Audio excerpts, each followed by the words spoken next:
Students, बहुत बहुत स्वागत है आपका। बहुत सारे स्टूडेंट्स के कमेंट्स आ रहे हैं जिसमें वो हमें अपना प्रोफाइल शेयर कर रहे हैं और पूछ रहे हैं कि न्यू रूल्स के हिसाब से क्या उन्हें अप्लाई करना चाहिए, क्या उनका वीज़ा आ जाएगा। सो स्टूडेंट्स, आज का शो इसी इशू पे है। न्यू रूल्स के हिसाब से कौन कौन से प्रोफाइल्स हैं जिनको कनाडा वीज़ा देगा, जिनके वीज़ा आने के सबसे ज़्यादा चांसेस रहेंगे। आज के हमारे गेस्ट हैं वीज़ा हेल्प से सीनियर कंसल्टेंट मिस्टर करण। बहुत बहुत स्वागत है जी। थैंक यू सारे दर्शकों का।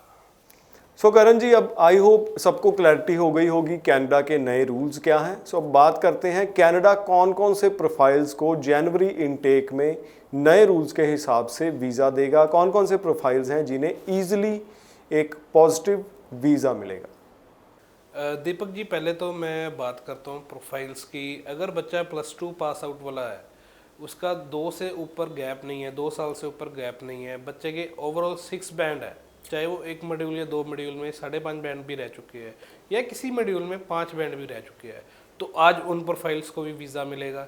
प्लस बच्चे ने पीटी की हुई है, पीटी में बच्चे का अच्छा स्कोर है। अगर एसडीएस कैटेगरी में अप्लाई करना चाहता है तो 60 ओवरऑल की रिक्वायरमेंट है।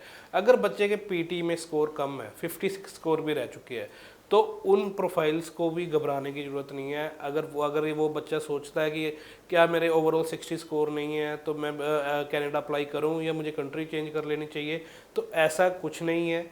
60 ओवरऑल एसडीएस के लिए चाहिए। अगर 60 से कम स्कोर है तो नॉन एसडीएस भी कैटेगरी है जिसमें जनरल कैटेगरी में फाइल लगती है और उस कैटेगरी में भी वीज़ा कनाडा ने बांटने हैं। आज की न्यू अपडेशन में यही हमारे पास आया है कि अब नॉन एसडीएस वाली कैटेगरी वाले बच्चों को भी कनाडा वीज़ा देगा। तो ज़रूरी नहीं है कि 60 ओवरऑल वाले बच्चे को ही वीज़ा मिलेगा, ज़रूरी नहीं है कि 6 ओवरऑल वाले को ही बच्चा वीज़ा मिलेगा।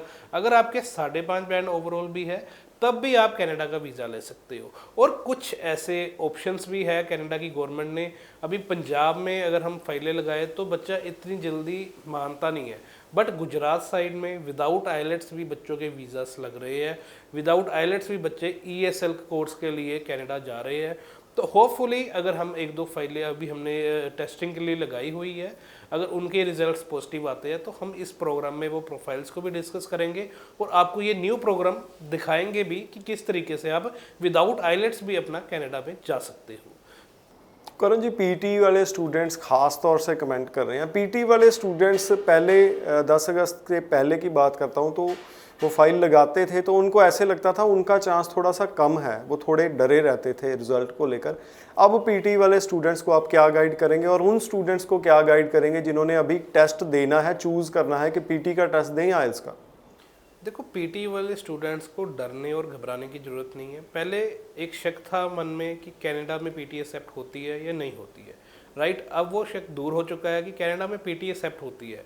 बट अब बच्चे के माइंड में ये होगा कि पीटी 60 ओवरऑल एक्सेप्ट होती है।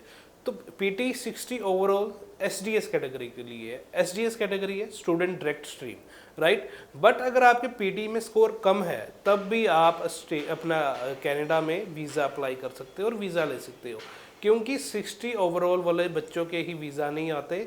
55-56 स्कोर वाले ओवरऑल के भी बच्चों के वीज़ास हमने लिए हैं। रीसेंट हमारे पास अभी वीज़ास आए हैं, 4 वीज़ास ऐसे बच्चों के आए हैं जिनके ओवरऑल 56 स्कोर थे। नॉन एसडीएस कैटेगरी के अंदर फाइल गई थी क्योंकि 10 अगस्त की उस टाइम कोई अपडेट नहीं थी, बट बच्चे ने पीटी किया हुआ था, 56 स्कोर थे, बच्चे के वीज़ा आए हैं।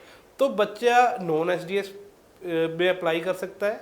ओवरऑल 56 है पीटी का स्कोर या इससे कम है। अगर आपके पास आइलेट्स के रेलेवेंट आपका पीटी स्कोर है 6 है तो आप अपना वीज़ा अप्लाई कर सकते हो। घबराने की ज़रूरत नहीं है। स्टूडेंट डायरेक्ट स्ट्रीम एक प्रोग्राम है कनाडा की गवर्नमेंट का जिसमें बच्चे का रिजल्ट फास्ट आता है। प्लस बच्चा नॉन एसडीएस कैटेगरी में भी अप्लाई कर सकता है, ऑप्शन अभी भी अवेलेबल है। बार बार पीटी करने का भी कोई फ़ायदा नहीं है, बार बार आइलेट्स करने का भी कोई फ़ायदा नहीं है। 6 ओवरऑल आइलेट्स में है, 6 ईच की अब रिक्वायरमेंट नहीं है। ना ही मन में कोई शंका रखना कि हमारे को 6 ईच ही चाहिए। अब ओवरऑल 6 वालों को वीज़ा मिलेगा, 5.5 बैंड वालों को भी वीज़ा मिल सकता है। दीपक जी, जो सिनेरियो दिख रहा है कनाडा का, तो पहले भी आज से 2 साल पहले सेम बैंड स्कोर होता था। एसपीपी कैटेगरी जब चलती थी तब उसमें क्या होता था कि कोई किसी तरह की आइलेट्स की रिक्वायरमेंट नहीं थी, कॉलेज एसपीपी के अंदर आते थे, स्टूडेंट पार्टनर प्रोग्राम में, तो कॉलेज एडमिशन देता था, जो से ये पब्लिक कॉलेजेस है वही एडमिशन देते थे, 1 साल की फीस पे करता था बच्चा, अपना एक जीआईसी अकाउंट ओपन करके जीआईसी पे करता था, तो 5.5 बैंड वाले बच्चे भी उस कैटेगरी में अप्लाई करके वीज़ा लेते थे। तो वो सेम सिनेरियो अब देखने को मिल रहा है हमारे को कि कनाडा ने जब से ओवरऑल 6 स्कोर किया है, तो हमारे को पूरी उम्मीद है कि जिन बच्चों के 5.5 बैंड भी ओवरऑल है या ईच 5.5 बैंड है, उनको भी कनाडा आने वाले टाइम में वीज़ा देगा। मेरे को लगता है तकरीबन 1 महीना और वेट करके रिजल्ट पैटर्न एग्जैक्टली समझ आ जाएगा, 30 डेज और लगेंगे रिजल्ट को एनालाइज करने के लिए। पर आपको क्या लगता है कनाडा ने जो रिक्वायरमेंट्स रिलैक्स की हैं उसे देख के उसका एक मतलब जजमेंट होती है ना कि रुख क्या है, लग रहा है कि वो रिलैक्स ही रहेगा? बिल्कुल, अभी 1 से 2 से 3 साल मुझे बड़ा ही ईजिली लग रहा है कि कनाडा वेलकम कर रहा है इंटरनेशनल स्टूडेंट्स को। तो कोविड के बाद आपको भी पता ही है कि इकोनॉमी हर एक कंट्री की हिली है, तो अब कनाडा ने बाउंस बैक किया है, क्योंकि पिछले 1 साल से लेके काफ़ी बच्चा डिवाइड हो चुका है कि जो सा बच्चा कनाडा जाता है स्टडी के लिए, यूके ने वेलकम किया है 2021-22 वाले बच्चे, काफ़ी बच्चा जो सा पंजाब से है वो यूके मोल्ड हो गया है, क्योंकि बच्चों के 6 ईच स्कोर नहीं आ रहे थे, बच्चा एसडीएस कैटेगरी में अप्लाई करना चाह रहा था।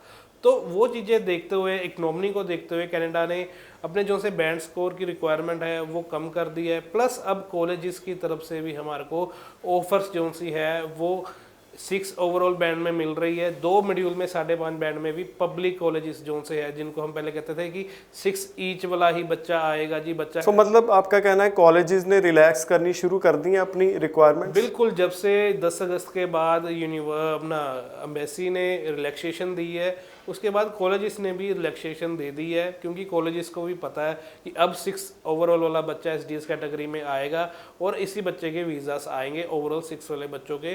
तो कॉलेजेस को भी काफ़ी जो सा इकोनॉमिकली नुकसान हुआ था, क्योंकि मोस्टली बच्चा कनाडा की जगह यूके जा रहा था, ऑस्ट्रेलिया जा रहा था, बट अब क्या है कि उनकी भी इकोनॉमी डेवलप होगी, प्लस जो सी सीट्स है उसको लेके मैं ज़रूर बताना चाहूँगा बच्चों को, अब सीट्स जो सी है 10 अगस्त के बाद वो बहुत ही जल्दी फिल हो रही है, लाइक रेवेन्यू जनरेट हो रहा है, कॉलेजेस के पास सीट्स फुल हो रही है, जहाँ पर कॉलेजेस के पास इनटेक चले जाता था, सीट्स अवेलेबल होती थी, बच्चे के स्कोर नहीं आते थे या रिक्वायरमेंट मैच नहीं करती थी, बट अब ओवरऑल 6 बैंड वाले काफ़ी बच्चे हैं जिनको रिलैक्सेशन मिली है और वो बड़े हैप्पी है, प्लस अब कॉलेजेस भी काफ़ी रिलैक्सड है कि उनको ओवरऑल 6 उन्होंने भी अपनी रिक्वायरमेंट कर दी है। और आने वाले टाइम में दीपक जी इसी शो में हम आपको दिखाएंगे कि कैसे 6 ओवरऑल वाले बच्चों के वीज़ास दिए जाते हैं कनाडा गवर्नमेंट की तरफ से। जैसे करण जी ने बोला, स्टूडेंट्स की ज़रूरत इस वक्त कनाडा को भी बहुत ज़्यादा है, उन्हें अपनी इकॉनमी को सपोर्ट करना है। उम्मीद करते हैं बहुत अच्छे रिजल्ट आएंगे। स्टूडेंट्स को कनाडा वीज़ा की ज़रूरत है और कनाडा को इकॉनमी को बूस्ट करने के लिए स्टूडेंट्स की ज़रूरत है। नज़र बना के रखेंगे रिजल्ट ट्रेंड पर। चैनल को ज़रूर सब्सक्राइब करके रखिए। धन्यवाद। Thank you.